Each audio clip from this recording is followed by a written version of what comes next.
गुरु प्यारी साध संगत जी, आप सभी को प्यार भरी राधा स्वामी जी। गुरु प्यारी साध संगत जी, आज हम आपको जो साखी सुना रहे हैं उसे सुनकर आपके मन में किसी गरीब, बीमार और लाचार को देखकर उनकी सेवा करने का शौक पैदा हो जाएगा, क्योंकि हमारे बाबा जी भी इनकी सेवा करके उन्हें कैसे ठीक करते हैं। सुनिए इस साखी में। साखी इस प्रकार है। साध संगत जी, एक बार बाबा जी गांव-गांव और शहर-शहर संगत को तारने व दर्शन दिखाने के लिए जा रहे थे। बाबा जी ने एक गांव के बाहर एक टूटी फूटी हुई झोपड़ी देखी और बोले, यह किसकी झोपड़ी है? तो एक सेवादार ने कहा, बाबा जी, यह एक बीमार बुजुर्ग की झोपड़ी है। उस बुजुर्ग को कुष्ठ रोग हो गया था। उसके परिवार के लोगों ने उन्हें उनके ही घर से बाहर निकाल दिया था। सारे गांव के लोग और उसके परिवार के लोग उससे बहुत नफरत करते हैं। कोई भी उसके पास नहीं आता है। कभी किसी को उस पर दया आ जाती है तो उसे खाने के लिए थोड़ा बहुत कुछ दे देते हैं, अन्यथा वह भूखा ही यहीं झोपड़ी में पड़ा रहता है।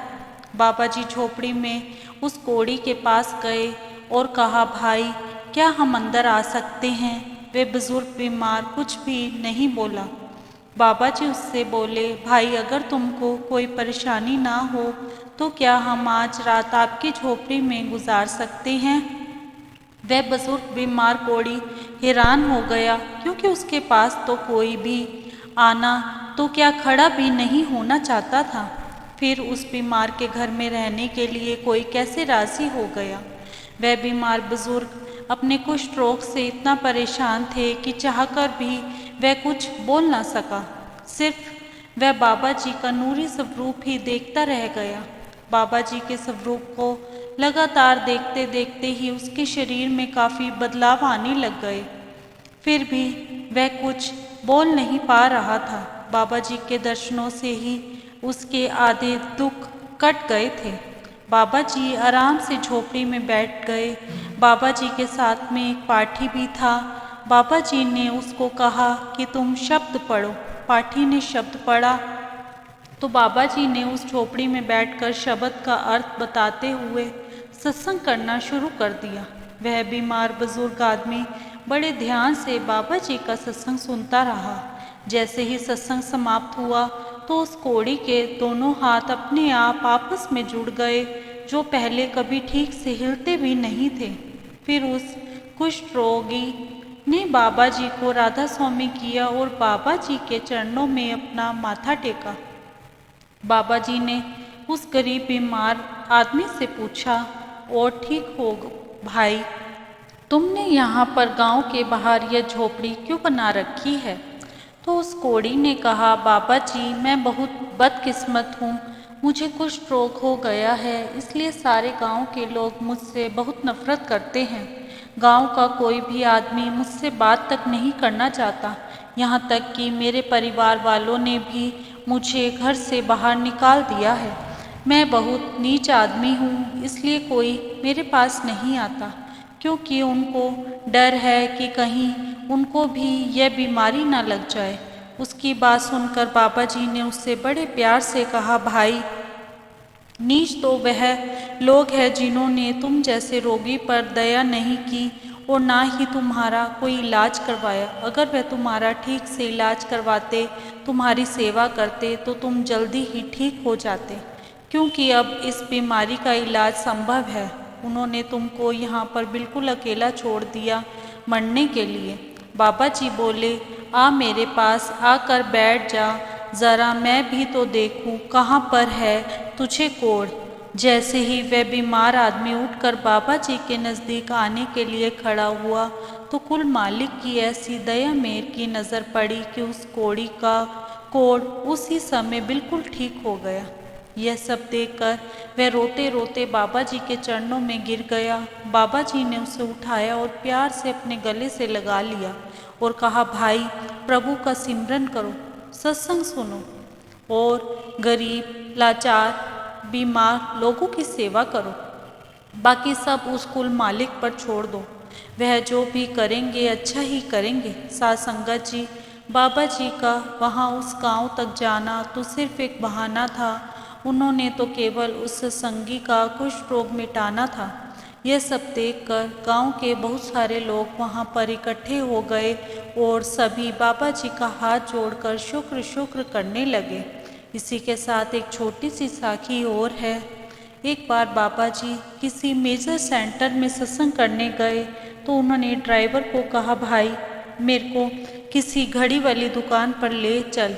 उसने कहा, जी मालिक। ड्राइवर बाबा जी को घड़ी की किसी बड़ी दुकान पर ले गया।